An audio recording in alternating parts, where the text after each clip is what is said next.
Hey guys, welcome back to the RMX250 build series. In this episode I'll be reassembling the engine. I filmed most of this video using the tripod. It would just take forever if I was to film it as I was building it myself.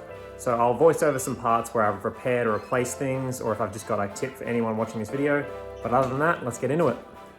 I have to disassemble the engine a little bit further just so I can replace the crank seals. You can see I'm jamming a rag between the clutch hub and basket just so it won't spin, so I can use an impact wrench to zap that nut off, and also using a pry bar on the clutch basket so I can get the primary drive gear bolt off.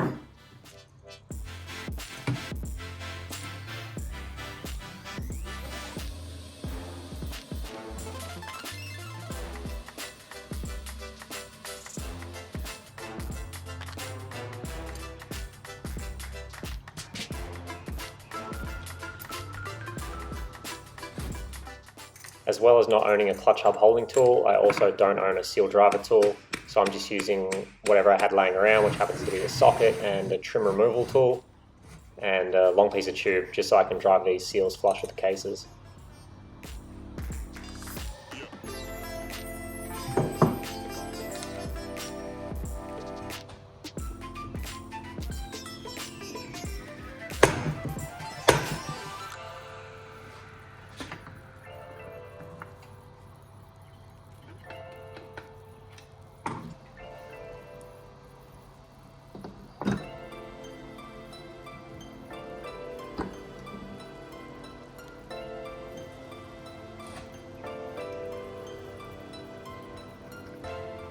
The flywheel holding tool that I made in a previous episode makes another appearance here as a flywheel holding tool so I can tighten up the flywheel nut.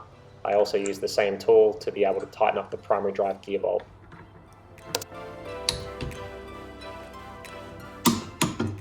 Before I put the clutch basket back on the bike, I'll just show you a pretty common repair people do to these to fix the notching. You just get a file and you file across the fingers of the clutch. You can do both sides at the same time, and basically just file away until those notches are gone. You don't want to file too much or you could create some unnecessary slop in the clutch, but this basically fixes the issue of the clutch being kind of grabby or hard to pull.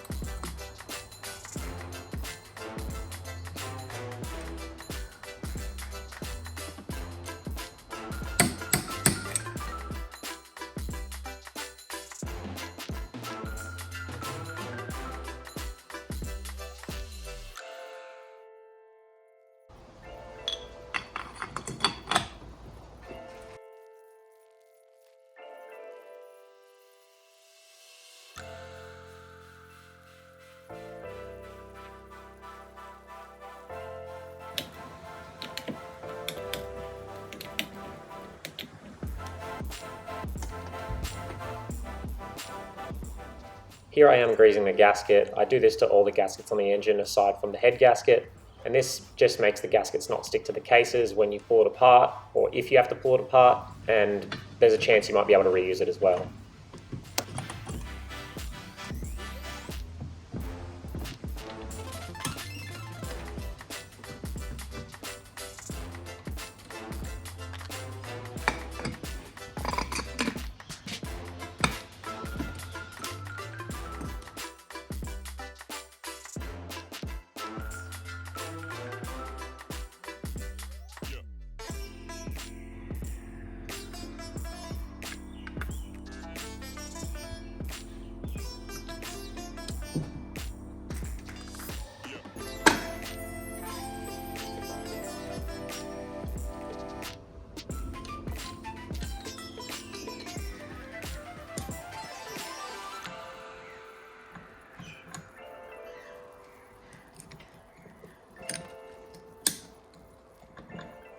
Here I'm just using two nuts tightened against each other to remove the long cylinder stud that was used on the RMX cylinder head and replacing it with a shorter stud so I can use an RM250 head.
This is a new small end bearing, and I'm just using two-stroke oil as assembly lube.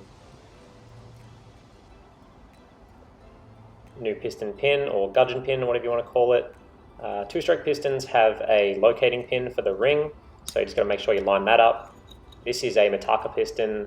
It's a single ring piston, which I didn't realize when I bought it, which is no big deal really. I might not get as many hours out of it as I would have with a piston that had two rings, but for the price I paid for it, I'm happy to live with that. You also need to make sure that if your piston ring has numbers or letters, that those numbers are facing up and that the arrow on the piston is facing forward. I like to install one of the piston pin circlips on the piston before I put it on the connecting rod, just so I have less chance of losing one of these circlips across the other side of the garage or dropping it down into the engine. That's why the rag was there, just in case that happens.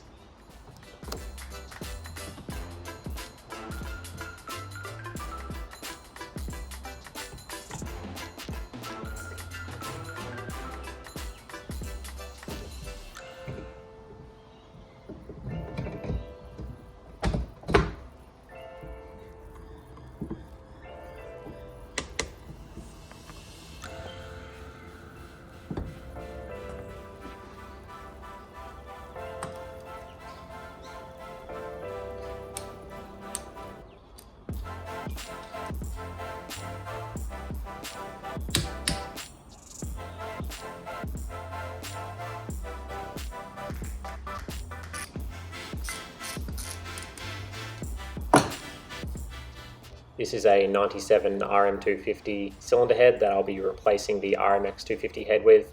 You can see the difference here. The RM250 head doesn't have that big ugly thermostat housing, and the coolant neck is in a little bit of a different spot. The dome on the inside of the RM250 cylinder head is a little bit shallower than the RMX, so it should make a bit more compression and therefore a bit more power. I'm also using the thinnest head gasket I could find for this cylinder that would fit. It's, I believe, an 87 to 92 RM250 head gasket. If you guys want to know what head gasket it was, let me know down in the comments and I'll try and dig up the part number.